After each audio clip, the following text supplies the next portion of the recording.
Peekaboo Loop Trail in Bryce Canyon National Park often gets overlooked because it's a little bit longer, a little bit farther away than the main trails, but it is absolutely spectacular. And it's unique in the fact that it brings you kind of on a roller coaster ride up and down through the hoodoos, through the classic topography of the Bryce Amphitheater here. And this guide will show you everything you need to know to do the hike yourself and enjoy everything it has to offer. The hike starts at Bryce Point, all the way at the end of the main area of the park, and you can take a shuttle here, and there's also parking available. From Bryce Point, we go downhill. It's about 5.2 miles altogether. It's a little lollipop loop. We're going to do it clockwise, which is the way the Park Service recommends. You don't see that on all of the hiking apps, but once we're done the loop, we just go back up to Bryce Point, and that's the hike. The trailhead is right at the end of the parking lot, and there's a sign for Bryce Point here. We're just going to go down this path where the posts are, where the fence is, and walk down along the fence away from the crowds going to Bryce Point. And then you're going to get to an intersection. We're going to make the left here. To the right is the Under the Rim Trail. We're going to make a left to go down to the Peekaboo Loop. And right from the gun, it's nice, away from the crowds, just incredibly beautiful as you descend into the hoodoos.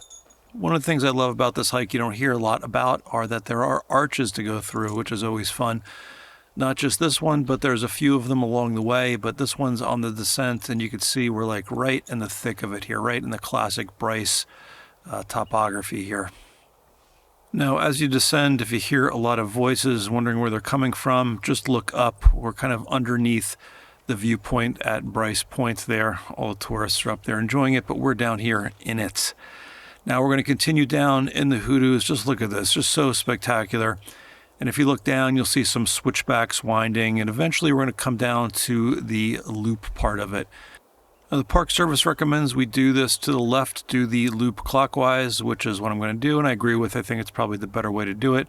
But we're going to continue downhill a little bit more here. Then at the bottom, there's this pen here for livestock. This is one of the trails you can do on horseback, and you can book tours. There's a link to it on the website for the Park Service.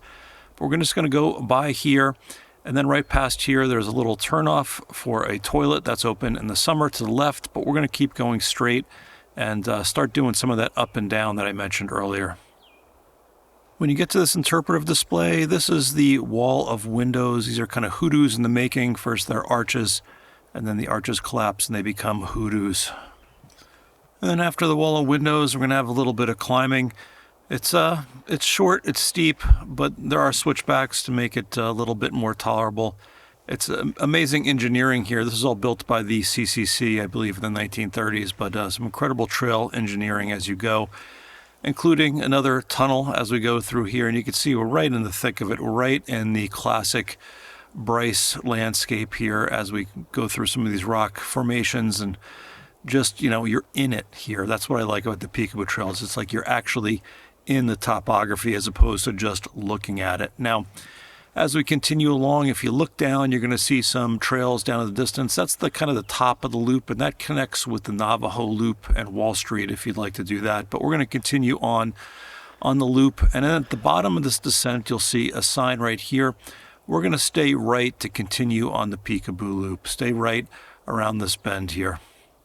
And a big thank you to everyone who supports me on Patreon or any which way. I could not do guides like this without your help, so big thank you. Now from the junction, we're going to start climbing again. I mentioned earlier there's lots of ups and downs. No huge climbs here, but enough to probably feel it. But we're going to climb, and then as we climb out of the trees, the scenery gets a little bit more spectacular here.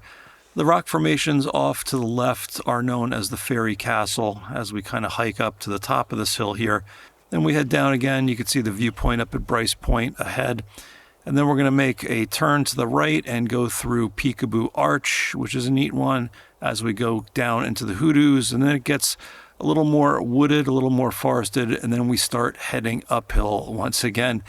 We're going to go uphill for a little bit here, and then we're going to get back to the loop junction where we first came on the loop, and we're going to make the left here and then continue back to Bryce Point and the end of the hike. And that's the Peekaboo Loop. If you want to bring these directions with you, just search for Hiking Guy Bryce Canyon Hikes. I have a webpage with these directions. You can print them out, you can save them on your phone. So if you're out here and you want a little bit more reassurance, that is a great way to do it. And a big thank you to everyone who supports the site and makes these trail guides possible. I could not do trail guides like this without your help, so a big thank you. Thanks for watching, guys. Stay safe, and I will see you out on the trails.